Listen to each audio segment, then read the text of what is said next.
Welcome to Bebe's Sweet Story. Ito na po ang part 2. Nag-doorbell sa gate si Aldo. Dinig niya ang malalakas na boses at mga tawanan nang may nagbukas ng pintuan. Dami yatang bisita sa party ni na Annalyn. Naisip ni Aldo. Binuksan ni Cass ang metal gate para itong nakakita ng multo. "O Cass, hindi mo ba ako papapasukin?" Tanong dito ni Aldo. Aldo, tuloy ka, pasok ka." Pagkapasok nila, ang unang nakita ni Aldo ay si Annalyn. May hawak na baso, parang hard drinks ang laman, naka-shorts at tight-fitting t-shirt at may malapitang kausap na lalaki. Nagtama ang mga mata ni Annalyn at ni Aldo. Biglang namutla ang dalaga. Parang bata na nahuli na may ginagawang pagsuway sa kanya mga magulang. Hindi ito nakakibo. Frozen in place baga. Nang makabawi, agad na binaba ni Annalyn ang baso sa lamesa at dahan-dahang lumapit kay Aldo. May kaba sa dibdib, may takot sa mga mata. "Han?"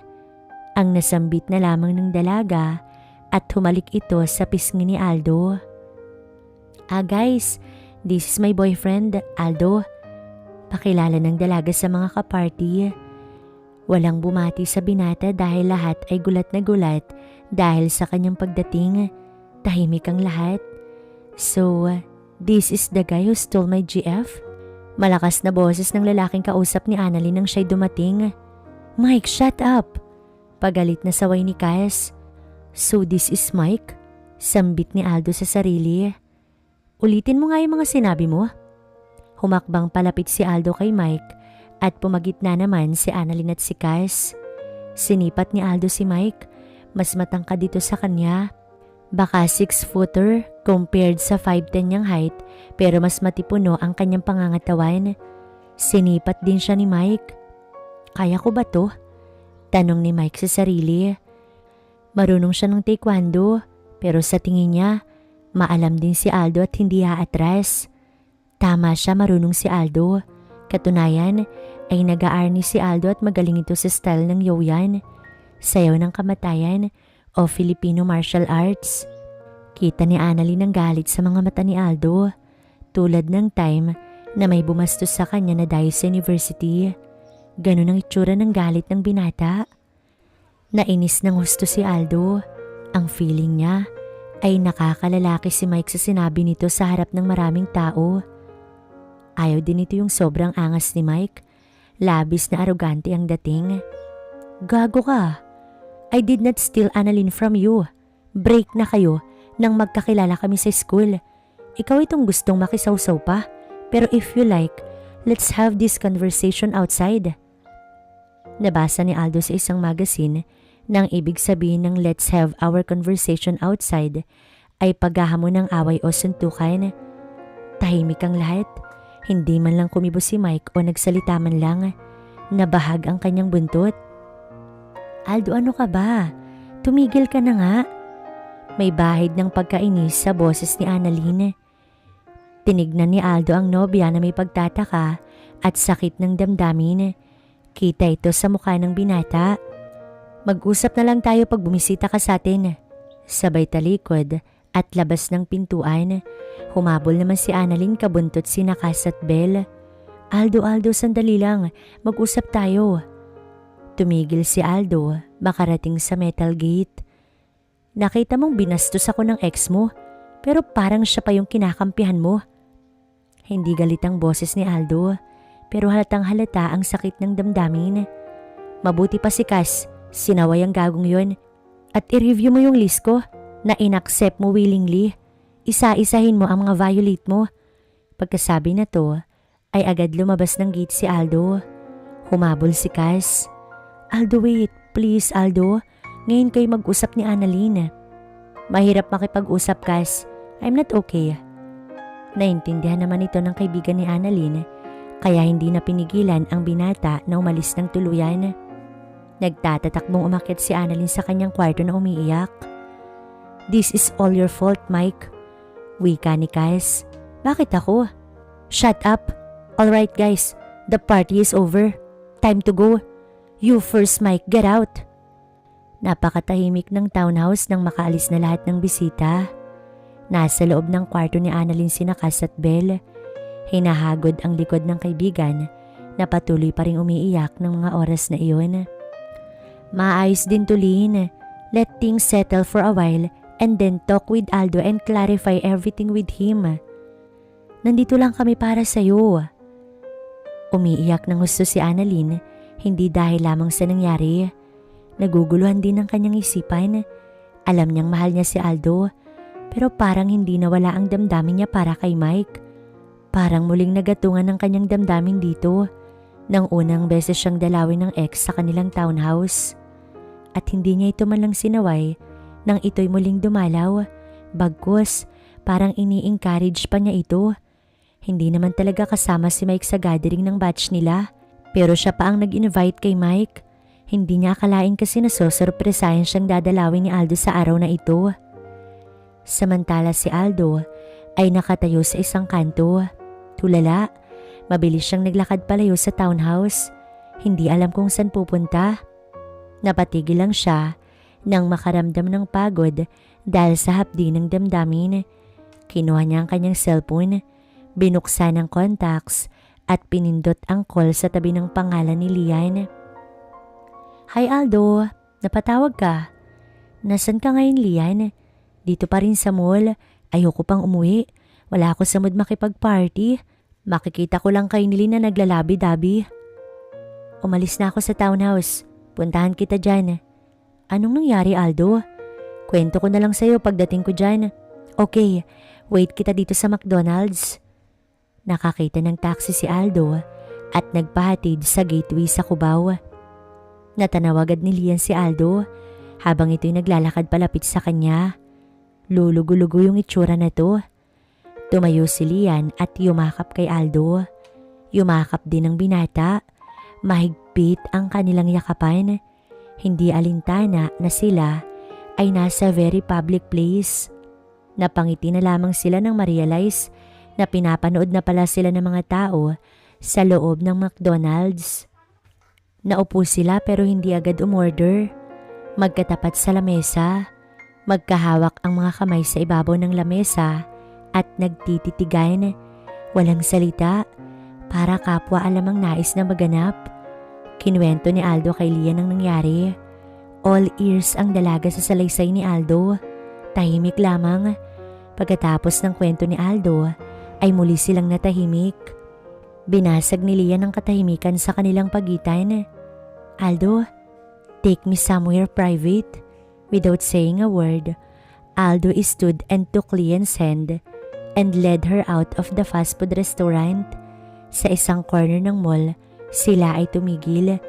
Kinuha ni Aldo ang kanyang sipi at nag-search sa Google. Natagpuan ang hinahanap. Muling hinawakan ng kamay ni Lian at sabay nga silang lumabas ng mall. Magkahawak ang kamay na parang magkasintahan. Si Annalyn sa kondo umiiyak, naguguluhan ng isipan. Si Aldo sa Cubao, nakangiting nakasakay sa taxi. Katabi ang isang malaanghel na nilalang, kung saan sila patungo hindi pa natin alam. Maganda ang ambience ng hotel room. Hindi dinala ni Aldo si Lian sa motel or short time hotel. Dinala niya ang dalaga sa isang 4-star hotel sa Ortigas Center, katabi ng Robinson's Galleria sa ADB Avenue. May pera naman siya. Isip niya na galing kay Natalie. Sabi ni Lian, wala siyang lakad the following day, Sunday, so 24 hours silang magkakasama. Kaya kahit sabik na si Aldo, hindi siya nagmamadali. Marami silang oras para sa magaganap. Naupo sila sa couch. Halatang kabado at medyo nahihiya si Lian. Samantalang si Aldo ay punong-puno ng kumpiyansa. Sanay na kasi sa ganitong tagpo. Dumikit ng upo si Aldo at bumulong. Have you been kissed before? Sa cheeks lang. My lips and the rest of my body are untouched. I like that. Wika ni Aldo. Please be gentle with me, Aldo. Wika ni Lian. I surely will. Sinimulang halikan ng binata ang napakagandang dalaga. Sa noo, sa pisngi, pababa sa leeg na to. Umangat ang mukha ni Aldo at tinitigan ang napakagandang mukha ng dalaga. Nakapikit ito at ninanamnam ang mga halik na ginagawad sa kanya ng binata. Nagdilat na mga mata ang dalaga at ngumiti kay Aldo. Ang ngiting yun ang nagpasiklab ng nagbabagang damdamin ni Aldo. Magkahalong damdamin, matinding pagnanasa ang nararamdaman ni Aldo ng mga oras na iyon. Niyakap ni Aldo si Lian at hinalikan ang hindi pa nahalik ang mga labi na to. Bagamat tender and sweet ang halik ni Aldo sa labi ng dalaga, mararamdaman ng alab na to. Napapapikit na lamang si Lian.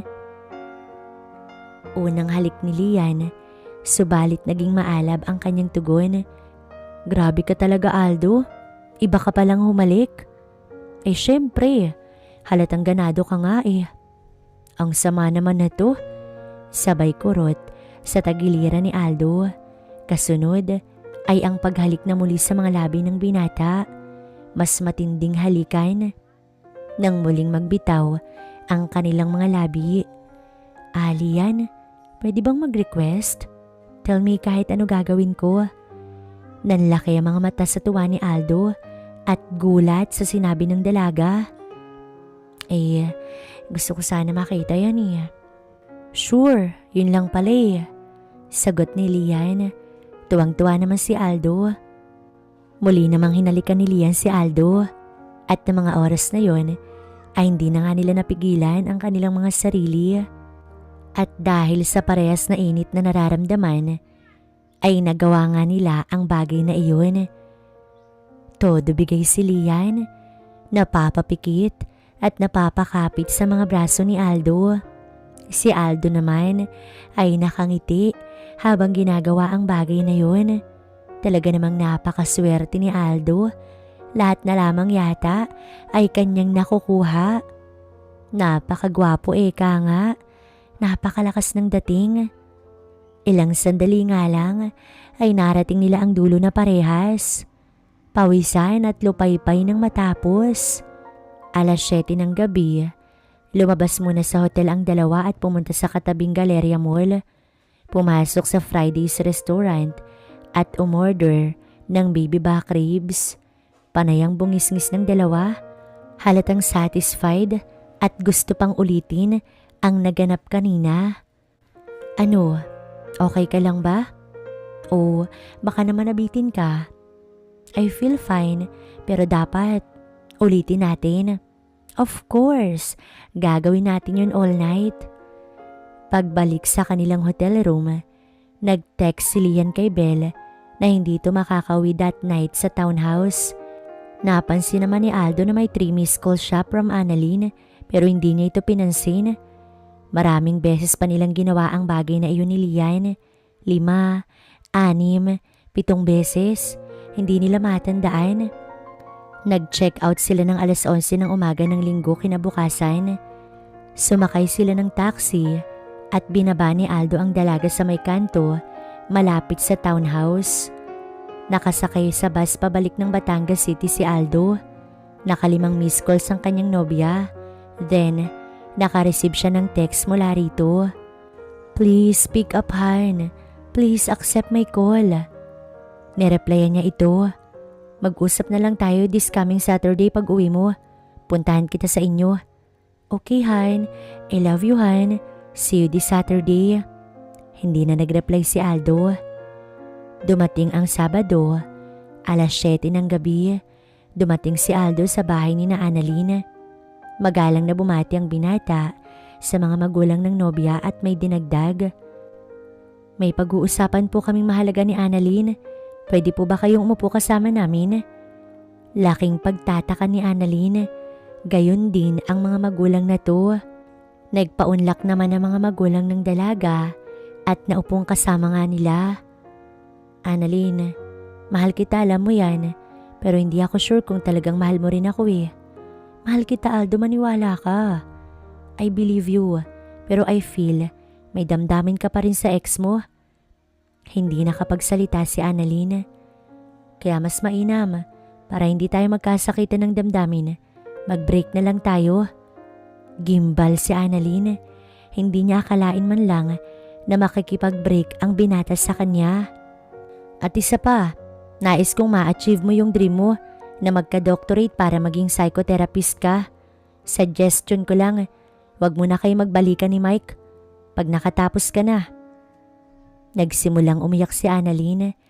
Tinabihan naman agad ito ng kanyang ina at hinagod ang likuran. Let's continue to be friends. I will be your protector and friend habang may buhay ako.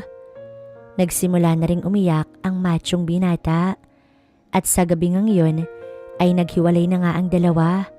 Parehong tumatangis, subalit parehong kumbinsido na tama ang kanilang breakup.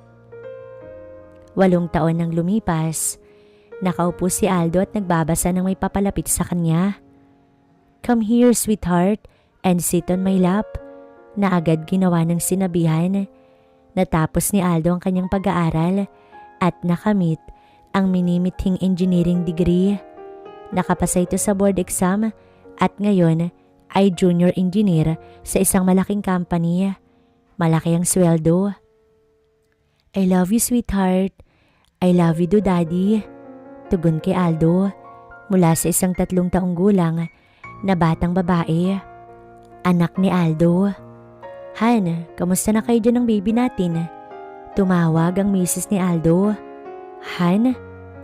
Okay kami ng baby natin, Han. I'm glad we have times like this na magbanding mag-ama.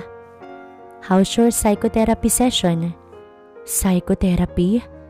Yes, Aldo married Annalyn. Naging mag-BFGF sina Aldo at Lian for 1 year. Pero nag-break din because she needed to migrate to Australia with her family. After a month ng breakup ni Aldo at Lian, it was Annalyn who initiated na makipag-connect kay Aldo. Hindi nakipagbalikan si Annalyn sa ex nitong si Mike. After 4 years, ay kinasal sina Aldo at Annalyn. Sa wedding night, kinuha ni Aldo ang pagkababae ni Annalyn. Certified na berhen ito nang sila'y ikasal. By the way, ang pangalan ng anak nilang babae ay Ronalyn.